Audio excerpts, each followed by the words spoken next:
নমস্কার বন্ধুরা, tales of motivation চ্যানেলে আপনাদের সবাইকে জানাই স্বাগত। আজকে আমাদের গল্পের শীর্ষক হল ক্ষমাশীলতার জয়। গৌতম বুদ্ধ যখন সারা ভারত জুড়ে ধর্মপ্রচার করছেন, তখন হাজার হাজার মানুষ তার শিষ্য হচ্ছিলেন, কিন্তু সবাই তার শিক্ষা গ্রহণ করতে প্রস্তুত ছিল না।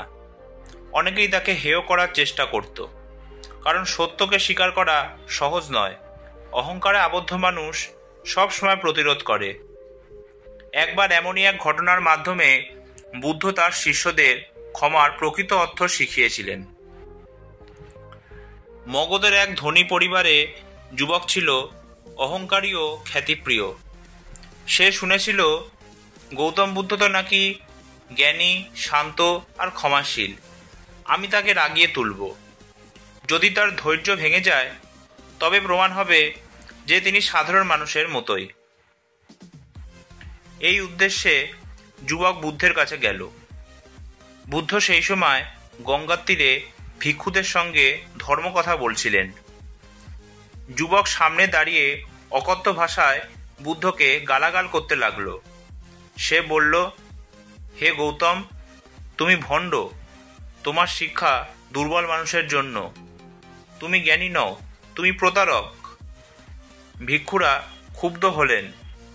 কেউ কেউ দাঁড়িয়ে প্রতিবাদ করতে চাইলেন, কিন্তু বুদ্ধ তাদের থামিয়ে দিলেন। তিনি শান্তভাবে যুবকের দিকে তাকালেন। তার চোখে রাগ বা ঘৃণার কোনো ছাপ নেই, বরং ছিল সহানুভূতির আভা। তিনি ধীরে বললেন, হে যুবক, হাতে একটি দাহ্য মশাল ধরিয়ে দাও, আর সে তা না নেয়, তবে সেই আগুন কার হাতে থেকে যায়? যুবক বলল, যার হাতে ছিল তার কাছেই। বুদ্ধ বললেন, তেমনি তুমি আমাকে রাগ অপমান দিচ্ছ। আমি তা গ্রহণ করিনি, তাই এগুলো তোমার কাছেই রয়ে গেছে। যুবক স্তম্ভিত হয়ে গেল। সে ভেবেছিল বুদ্ধ চিৎকার করবেন, অপমান ফিরিয়ে দেবেন, কিন্তু ঘটল উল্টো। ভিড়ের মানুষও অবাক। গালাগালি করা যুবকের মুখেই অপমানের আগুন ফিরে গেল। যুবক ক্রমে দুর্বল হয়ে পড়ল। তার চোখ ভিজে গেল। সে কাপা গলায় বলল, ভন্তে, আমি আপনাকে আঘাত করতে এসেছিলাম, কিন্তু আজ আমি বুঝলাম সত্যি আপনি মহৎ। আপনার ক্ষমা আমাকে ভেঙে দিয়েছে। আমাকে ক্ষমা করুন। বুদ্ধ মৃদু হেসে বললেন, আমি তোমার প্রতি কোনো রাগ পুষে রাখিনি। তুমি অজ্ঞতার বশে যা করেছো সেটি তোমার ভুল। আমি শুধু কামনা করি তুমি যেন সত্য উপলব্ধি করো। যুবক ফিরে যাওয়ার পর ভিক্ষুরা বুদ্ধকে জিজ্ঞেস করলেন, আপনি কেন তাকে ক্ষমা করলেন? সে তো প্রকাশ্যে আপনাকে অপমান করেছে। তাকে শাস্তি দেওয়া উচিত ছিল না?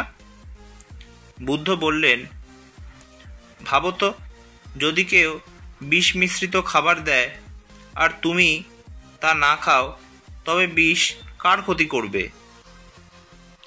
আনন্দ উত্তর দিলেন, যে খাবার এনেছে তারই ক্ষতি হবে। বুদ্ধ বললেন, তেমনি কেউ রাগ অপমান দিলে যদি আমরা তা গ্রহণ না করি, তবে সেই বিষ তার কাছেই থেকে যায়। ক্ষমা করা মানে শুধু অন্যকে রক্ষা করা নয়, বরং নিজের বিষ থেকে মুক্ত করা। এটি পরিপক্কতার চিহ্ন।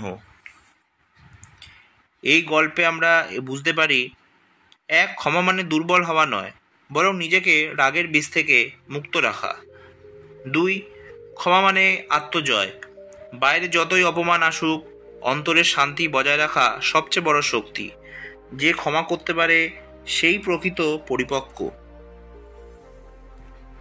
আজকের সমাজে প্রতিদিন আমরা অপমান, রাগ আর প্রতিযোগিতার মুখোমুখি হই। কারো কথা আমাদের আঘাত করে, কারো আচরণ আমাদের দুঃখ দেয়। আমরা প্রায়ই প্রতিশোধ নিতে চাই, কিন্তু সেই প্রতিশোধই আবার নতুন বিরোধ তৈরি করে। যদি আমরা বুদ্ধের শিক্ষা মেনে নিতে পারি, অন্যের রাগ গ্রহণ না করো, তাহলে মন হালকা হবে।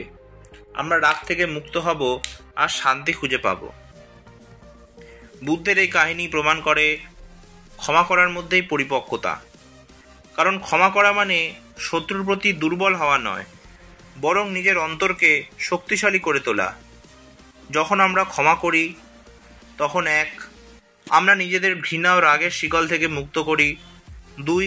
আমরা অন্যকে মানবতার পথে ফেরাতে সাহায্য করি। আর 3. আমরা প্রকৃত শক্তির স্বাদ পাই। তাই জীবনের প্রতিটি অপমানকে প্রতিশোধ দিয়ে নয়, বরং ক্ষমার আলোয় উত্তর দিন, কারণ ক্ষমাই সর্বশ্রেষ্ঠ বিজয়, আর ক্ষমার মধ্যেই লুকিয়ে আছে প্রকৃত পরিপক্কতা। আজকের ভিডিওটি এই পর্যন্তই। কাহিনীটি ভালো লাগলে প্লিজ ভিডিওটি লাইক, শেয়ার আর চ্যানেলটি সাবস্ক্রাইব করতে ভুলবেন না। আবার এরকম নতুন কাহিনী আমি আপনাদের সামনে উপস্থিত হব। ধন্যবাদ।